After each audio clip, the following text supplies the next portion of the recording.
सारे इंसान एक वसी मैदान में जमा किए जाएंगे जिसे मैदान हशर कहा जाता है। सारी मखलूक को एक सुर्खी माइल सफेद जमीन पर इकट्ठा किया जाएगा। रब्बे दो जहां इस जमीन को चमड़े की तरह फैला देगा और वो जमीन आज की मारूफ जमीन की तरह नहीं होगी, बल्कि अल्लाह ताला इस जमीन को दूसरी जमीन से तब्दील कर देगा। आसमान को भी इसी तरह तब्दील कर दिया जाएगा। ये मैदान इतना बड़ा होगा कि तमाम इंसानियत इसमें समा जाएगी। ये मैदान बिल्कुल हमवार होगा, कोई पहाड़, कोई गढ़ा, कोई बुलंदी नहीं। क़यामत के दिन हर मरहला पिछले से ज्यादा हैबतनाक और खौफनाक होगा। इसके बाद सूरज सर के ऊपर आ जाएगा। अंदाजा लगाइए कि आज सूरज तकरीबन 4000 साल की दूरी पर है और हमारी तरफ इसकी पीठ है। क़यामत के दिन सूरज सिर्फ 1 मील के फासले पर होगा और इसका मुंह हमारी तरफ होगा। क्या हाल होगा। हमारे भेजे गर्मी की शिद्दत से खौल रहे होंगे और इतना पसीना बहेगा कि 70 गज जमीन में जज्ब हो जाएगा। फिर जो पसीना जमीन ना पी सकेगी वो ऊपर की तरफ आएगी।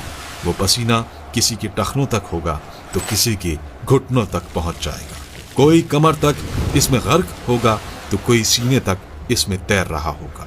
कुछ तो ऐसे भी होंगे कि उनके गले तक पहुंच चुका होगा और काफिर के तो मुंह तक चढ़कर लगाम की तरह इसे जकड़ लेगा, जिसमें वो डुबकियां खाएगा।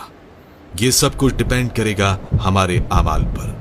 अब लोगों के साथ उनके अमाल के हिसाब से मामला किया जाएगा। सजा या जजा अमाल को देखकर दी जाएगी। इस दिन किसी चीज का कोई साया नहीं होगा, लेकिन कुछ अहले ईमान ऐसे भी होंगे कि उन्हें अल्लाह रब्बुल इज्जत अपने अर्श के साए में रखेगा।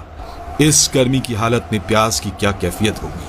हाल ये होगा कि जबानें सूख कर काटा हो जाएंगी। कुछ तो जबानें मुंह से बाहर निकल आएंगी, दिल मुंह को आए होंगे। लोग अपने अपने गुनाहों के मुताबिक अजाब में होंगे। इस दिन कोई किसी का हाल पूछने वाला ना होगा। बड़े मजबूत और गहरे रिश्ते इस दिन अपनी वक़्त खो देंगे। रिश्तेदारियां और ताल्लुकदारियां किसी काम नहीं आएंगी। यहाँ तक कि सगे रिश्तेदार जो दुनिया में एक दूसरे को देखकर जीते थे, इस दिन एक दूसरे से जान छुड़ाएंगे। भाई भाई से भागेगा, माँ औलाद से पीछा छुड़ाएगी तो औलाद माँ से दौड़ेगी। बाप बच्चों से बेजार होगा तो बच्चे बाप से भागेंगे। बीवी शौहर से भागेगी तो शौहर बीवी से भागेगा। आखिरकार कोई किसी की मदद करने को तैयार ना होगा। हर जान नफ्सी नफ्सी पुकारेगी।